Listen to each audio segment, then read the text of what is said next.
کہ دیکھو ہمارے پاس ٹائم کم ہے تو ہم نے وہ نالج لینی ہے جو ہمارے فائدے کی ہو، کیونکہ نبی صلی اللہ علیہ وسلم نے ہمیں دعا سکھائی ہے، اللہم انی اعوذ بک من علم لا ينفع، اے اللہ میں ایسے علم سے تیری پناہ مانگتا ہوں جو فائدہ نہ پہنچائے۔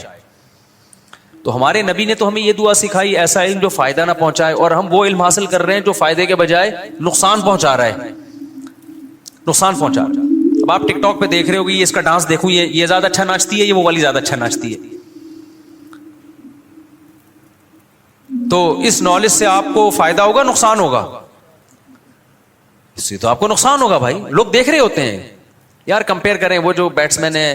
اچھا کرکٹ کے بارے میں بھی لوگوں کے پاس بہت ٹائم ہے کہ سب سے زیادہ اسکور ہسٹری میں بنایا کس نے، مجھے تو نہیں پتا بھائی کس نے بنایا، لیکن بہت سے لوگوں کو پتا ہے کہ سینچریاں زیادہ کس نے ماری ہیں، نو بال پہ سب سے زیادہ آؤٹ کون ہوا ہے، وائٹ بالیں کس نے سب سے زیادہ کروائی ہیں۔ ایک ایک چیز کی نالج لوگوں نے رکھی ہوئی ہے، ایک ایک چیز کی نالج، ان کو انعام بھی ملتے ہیں ماشاءاللہ بھائی۔ اس کو پتا ہے کس نے کتنی سینچریاں بنائی، کس نے کتنے اوور پہ لوگوں کو آؤٹ کیا، کس نے کلین بولڈ کتنے کیے، کس نے کیچ آؤٹ کتنے کیے۔ ارے تمہیں کیا فائدہ ہو رہا ہے میرے بھائی اس نالج کا؟ کیا تو نے ماسٹر کرنا ہے جس میں تجھ سے یہ سوالات پوچھے جائیں گے؟ تو آج سے ایک بات کا عزم کرو کہ جو غیر اختیاری نالج ہے وہ تو آئے گی، وہ جو آپ ٹھنڈے پانی سے نہاؤ گے تو اکڑ جاؤ گے، خود ہی پتہ چل جائے گا کہ یہ کرنے کا کام نہیں۔ لیکن جو اپنے اختیار سے نالج ہے نا، اس کو ایک چھنی لے لو اور چھانو کہ سارا کچرا ہم نے اپنی طرف آنے نہیں دینا، سارا کچرا نہیں آنے دینا ہم نے اپنی طرف۔ سلیکٹڈ نالج ہوگی کیونکہ ٹائم بھی کم ہے اور ہماری کھوپڑی بھی محدود ہے، سب کچھ اس کھوپڑی کے اندر آپ ڈال نہیں سکتے کہ ساری دنیا کی ساری معلومات آپ کو پتا ہو۔ اسی وجہ سے جو بڑے ہیں ماہرین ہیں وہ پلاننگ کا کہتے ہیں، اپنی زندگی کو آپ کیا کرو، پلان کرو، ایک پلاننگ کے تحت لے کر آؤ۔ ابھی دیکھو میں اپنے ایک واقعہ بتاتا ہوں، پچھلے ہفتے کیا ہوا، میرے بہت سارے کام ایسے کھچ پچ کھچڑی کی طرح الجھ گئے۔ مجھے تفسیر کی ریکارڈنگ کروانی ہوتی ہے، مجھے مسائل جو جمعرات اور ہفتے کو چلتے ہیں ان کی ریکارڈنگ کروانی ہوتی ہے، مجھے جامع الرشید میں مطالعہ کرنا ہوتا ہے سبق پڑھانے کے لیے، ایک تکافل پہ ایک کام آیا ہوا ہے، تکافل کے نا اس پہ کوئی میری تحریر تھی، اس کو میں نے ری چیک کرنا ہے، اس کو دوبارہ سے کمپوز کروانا ہے۔ میری ایک کتاب پڑھی ہوئی ہے طلاق ثلاث کے بارے میں، اس کو میں نے یعنی کمپوز ہو چکی ہے، اس کو ایک دفعہ ایک تصحیح کرنی ہے آخری، پھر وہ چھاپنی ہے۔ میں نے کتاب لکھی ہے طلاق ثلاث میں، اس میں یہ نہیں ثابت کیا کہ قرآن حدیث سے 3 طلاقیں 3 ہوتی ہیں، یہ ثابت کیا ہے کہ یہ مسئلہ اجماعی ہے، کوئی ایک حدیث بھی نہیں ہے جس سے پتہ چلتا ہو کہ اکٹھی 3 ایک ہوتی ہیں، اجماعی مسئلہ ہے، اس میں اختلاف کی اجازت ہی نہیں ہے۔ تو کافی پہلے لکھ لی تھی، اب ٹائم ہی نہیں مل رہا اس کو، وقت ہی نہیں مل رہا اس کو چھاپنے کے لیے، اور بہت سارے کام ہیں، گھر کے بہت سارے کام ہیں، کچھ یونیورسٹی میں جانا ہے جہاں کچھ پریزنٹیشن پیش کرنی ہے، اس کی تیاری کرنی ہے۔ تو جب آدمی کی کھچڑی پک جاتی ہے نا اتنی ساری، پھر مرغیاں ہیں۔ اب ایک کام یہ بھی ہے، مجھے شوق ہے مرغیاں پالنے کا، اور یہ بھی میرا کام ہے بھائی، میں اس کے بغیر تو میں تو پاگل ہو جاؤں۔ سارا دن آدمی دماغی کام میں لگا رہے تو یہ تو پاگل ہو جائے گا کہ تو جب تک آپ پلاننگ نہیں کرتے نا تو کیا ہوتا ہے، اس کا نقصان ہوتا ہے، غیر مفید چیزیں زیادہ آ جاتی ہیں آپ کی زندگی میں، اور مفید چیزوں کو ٹائم بولو نہیں ملتا۔ اب مرغیوں کو بھی میں نے ٹائم دینا ہے، وہ کیسے ٹائم دینا ہے؟ مرغیاں جہاں انڈا دیتی ہیں وہیں بیٹھ جاتی ہیں جا کے کڑو کو۔ اب دیکھو یہ کوئی انسانیت ہے یار؟ ایک مرغی نے میری ریوو کار کے پیچھے جا کے انڈا دے دیا، جو ریوو ہے نا ڈھالا میں جہاں گارڈ بیٹھتے ہیں وہاں انڈا دے دیا اس نے۔ اب روز وہیں بیٹھ کے انڈا دے رہی ہے، 7-8 انڈا دینے کے بعد کڑک ہو کے وہیں بیٹھ گئی۔ اب اس کو جہاں بھی اٹھا کے لے جاؤ اس نے ادھر ہی، اتنی ڈھیٹ مرغی، نسلی مرغیاں ایسے ہی ہوتی ہیں، وہیں بیٹھ گئے۔ ہم ہٹا کے تھک گئے، وہ ہٹ نہیں رہی۔ اب کیا ہو رہا ہے میرے ساتھ کراچی میں ہر جگہ بیان کے لیے جا رہی ہے وہ۔ ہم نے کہا یہ تو ڈھیٹ ہے، یہ تو ہٹ کے، جو نسلی ہوتی ہیں وہ بڑی ڈھیٹ ہوتی ہیں، جہاں انڈا دیا ہے وہیں بیٹھے گی وہ، چاہے انڈا ہو یا نہ ہو۔ وہ کہہ رہی انڈے یہیں لا کے رکھے گا تو میں، کیونکہ مرغی کو ڈر ہوتا ہے کسی اور کے انڈے میرے نیچے رکھ دے گا یہ لا کے۔ جو بہت نسلی ہوتی ہے ان کی بات، عام مرغیاں تو مجھے کسی نے ملتان سے گفٹ دی تھی، بڑی خاندانی مرغی تھی، وہ نہیں ہٹی بھائی اپنی جگہ سے۔ اس نے کہا ایسی کی تیسی، انڈا یہاں دیا ہے وہاں بیٹھ گئے، تو مرغی کسی اور کے انڈے ہوں گے، بیٹھ میں جاؤں گی تو میں اپنے بچوں کو نکالوں گی، کسی اور کے بچوں کو نہیں۔ تو اب وہ جہاں ہم جا رہے ہیں لوگ بھی دیکھ رہے ہیں یہ مفتی صاحب مرغی کدھر کدھر. تو یہ بھی میرا ایک کام تھا کہ یار اس کو میں کیا کروں بھائی, کوئی نیٹ پہ سرچ کر کے کوئی ایسا کیج بنا دوں, کوئی انڈے لا کے رکھ دوں کہ ہمیشہ مرغیاں وہیں انڈے دیں اور پھر وہیں بیٹھیں, ہمیں سہولت ہو جائے گی. یہ بھی ایک کام. مجھے بھنڈی بہت پسند ہے, میں نے کہا آرگینک بھنڈی میرے پاس جب کچی جگہ ہے تو میں بھنڈی کیوں نہ لگاؤں. یہ بھی ایک کام. سمجھ میں نہیں آ رہی میرا خیال ہے بات. تو دین دنیا ہر طرح کے 20 کام انسانوں کے پاس ہوتے ہیں. پھر صحت کو مینٹین رکھنا ہے, جاگنگ کرنی ہے, ایکسرسائز کرنی ہے, یہ بھی ایک کام ہے یا نہیں ہے. سب سے پہلے تو صحت کو ٹائم دو, کیونکہ صحت ہے تو سب کچھ ہوگا, صحت نہیں ہے تو سارے کاموں کی ایسی کی تیسی. میں جب روٹین بناتا ہوں نا تو نمازیں اور یہ تو اسلام کے ارکان ہیں نا, یہ تو کرنے ہی کرنے ہیں, یہ تو صحت پہ مقدم رکھنا ہے. اس کے علاوہ جو فرائض واجبات سے ہٹ کے سب سے پہلے جب میں پلاننگ کرتا ہوں تو سب سے اوپر ہیلتھ کو رکھتا ہوں. کس کو بولتے کیوں نہیں بھائی؟ ہیلتھ. کھانا کیا ہے اور روٹین کیا ہوگی آپ کی ہیلتھ کو مینٹین رکھنے کے لیے. اور یہ آپ سے بھی کہہ رہا ہوں, کیونکہ اگر آپ پلاننگ بڑی خوبصورت کر لی آپ نے اور آپ کی کھانے کی پلاننگ ہے ہی نہیں, تو بغیر پلاننگ کے جو کھائے گا نا اس کی ایسی کی تیسی. اس خوش فہمی میں مت رہو کہ اس زمانے میں ہم جو چاہے کھا لیں, جو چاہے پہن لیں, جیسے چاہیں لائف اسٹائل رکھیں, ٹھیک رہیں گے. اس زمانے پہلے لوگ ٹھیک رہ لیتے تھے, اس زمانے میں ٹھیک رہنا ممکن نہیں ہے. متذلہ لا لیا, جو سامنے آیا کھا لیا, یہ نہیں ہو سکتا. تو یہ آپ کو فیصلہ کرنا ہے آپ نے کیا کھانا ہے. یہ سامنے والے نے فیصلہ نہیں کرنا کہ آپ کو کیا کھلانا ہے اس نے, یہ ہمارا فیصلہ ہوگا. ورنہ لوگ تو کھلاتے رہیں گے, مرغے کھلاتے رہیں گے, گھی جو آج کل مارکیٹ میں آ رہا ہے وہ کھلاتے رہیں گے, بریانیاں پھڑواتے رہیں گے. کبھی کبھار تو ٹھیک ہے باپ, یا گھر میں جو کچھ پک رہا ہے اگر آپ کو سمجھ میں آپ کو لگتا ہے کہ بھائی یہ اس اب صحت کو کے حوالے سے یہ ٹھیک نہیں ہے, تو آپ گھر والوں کو بولے میری مرضی کی چیزیں پکاؤ یہاں پہ, آپ کی مرضی کی ہفتے میں 1 دفعہ ہم کھا لیں گے. سمجھ میں آ رہی ہے بات کہ نہیں آ رہی؟ اب میں نے گھر میں اصول بنایا ہوا ہے بھائی, مجھے کھانا دیسی گھی میں پکا کے دو, ورنہ ہم نہیں کھائے گا. جاؤ, اگر دیسی گھی نہیں ہے تو کوئی بھی آرگینک آئل, ورنہ نہیں کھا رہے. جاؤ. یہاں بدماشی کر رہا ہوں, گھر میں چلتی نہیں ہے بس. ایک دفعہ بولتا ہوں پھر کھا لیتا ہوں. سمجھ رہے ہو کہ نہیں؟ تو اچھا خیر, تو پلاننگ میں اب پلاننگ کرنی پڑتی ہے. وقت بہت تھوڑا ہے لیکن یہ مضمون بہت اہم ہے, کیا کریں. اب دیکھو ایک اور میں مثال دیتا ہوں. یہ میں آپ کو مثالیں اس لیے دے رہا ہوں کہ یہ ہر چیز میں جب تک پلاننگ نہیں ہوگی کچھ بھی کام نہیں کر سکتے آپ. اٹرم پٹرم کچھ کام اہم ہوں گے, زیادہ تر غیر اہم کام ہوں گے. اب میں اگر پلاننگ نہ کروں تو پتہ ہے کیا ہوگا, آپ اگر خود پلاننگ کر کے اپنے آپ کو سیدھا نہیں کرتے نا تو کسی اور کی پلاننگ کا اور کسی اور کے ویژن کا حصہ بن جاؤ گے آپ. کوئی دوست آ کے بیٹھ جائے گا, بلا وجہ ادھر ادھر کی پھینکنا شروع کر دے گا, ابے چل ذرا گٹکے کی دکان پہ چل. آپ کا کوئی اسکیجول تو ہے ہی نہیں, کوئی شیڈول ہے ہی نہیں آپ کا, تو آپ کبھی گٹکے پہ بیٹھے ہوئے ہو, کبھی ڈبو میں, کبھی منہ میں پان اور ادھر سے پی کے پھینک رہے ہو. اور تھوڑے دنوں میں جب آپ کی عمر ڈھلکنا شروع ہوگی آپ کو پتا چلے گا بھائی بہت کچھ کر سکتا تھا, زندگی کیا کر دی, برباد. سب سے پہلے تو شوگر حملہ کرے گی, بلڈ پریشر, اور پھر جو 20 قسم کی بیماریاں. ہمارے ایک جاننے والے, اب تو پرانا قصہ ہو گیا پتہ نہیں چلے گا, صبح صبح اٹھ کے کولڈ ڈرنک کی پوری بوتل پیتے تھے. میں نے ان کو سمجھایا, میں نے کہا مت پیو, یہ زہر ہے. نہار منہ پی رہے ہو یار. کہتے ہیں مجھے عادت ہو گئی نا, لت پڑ گئی. کہہ رہے بھائی اس کے بغیر میں چل نہیں سکتا, عادت, میٹھے کی عادت پڑ جاتی ہے, اور کولڈ ڈرنک وغیرہ میں نشہ ہے, یہ عادت پڑ جاتی ہے, اس کے بغیر تسلی نہیں ہوتی.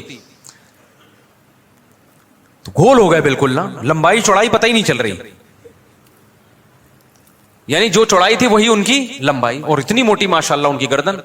اب پتہ نہیں چلے گا, بہت پرانا قصہ ہو گیا. تو اور سارے گول گول, بھائی بھی گول, ان کے سب, کیونکہ سبوں کا یہ معمول ہے, ہر وقت فریج میں کولڈ ڈرنک پڑی رہتی ہے, پیزے برگر چل رہے ہیں, سارے ماشاءاللہ. اگر آپ دھکا دیں گریں گے نہیں, وہ گھومیں گے. اگر آپ ان کو دھکا دیں گے تو گریں گے نہیں, گھومیں گے. ان کو چلانے کے لیے ٹائر لگانے کی ضرورت بولو نہیں. اب دیکھو چونکہ اپنی کوئی پلاننگ نہیں ہے نا, جب اپنی پلاننگ ہی نہیں ہے, کوئی ہدف ہی نہیں بنایا صحت کو مینٹین رکھنے کا, صحت کی حفاظت کرنے کا, جب کچھ بنایا ہی نہیں ہے تو جو دل چاہے گا دل آپ سے وہ کام کروائے گا. تو جو کولڈ ڈرنک کمپنیاں ہیں ان کے ویژن کا حصہ بن گئے آپ. انہوں نے تو یہ بنائی اس لیے تاکہ پیسہ کمائیں. ان کو پتا ہے جب یہ پیئیں گے تو چسکا لگے گا تو اور پیئیں گے, وہ ایڈورٹائز بھی دکھا رہے ہیں. تو آپ کی صحت کا بیڑا غرق ہو رہا ہے, فائدہ کس کا ہو رہا ہے,